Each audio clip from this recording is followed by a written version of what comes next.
Hi guys, good morning. চলে আসলাম নতুন একটা শর্ট ভিডিও নিয়ে। আজকে তোমাদেরকে দেখাচ্ছি আমি কি বানাচ্ছি।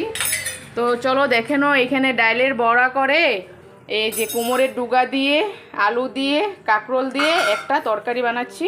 তো এখানে ডালের বড়া দিয়ে তরকারিটা হবে। আর এখানে সোমবারে দিয়েছি পাঁচফোড়ন, জিরের গুঁড়ো, ধনিয়ার গুঁড়ো, মরিচের গুঁড়ো একটু দিয়েছি, হলুদ দিয়েছি, স্বাদ অনুসারে লবণ দিয়েছি, মশলা সোমবার দিয়ে বসিয়ে দিয়েছি সবজিটাকে।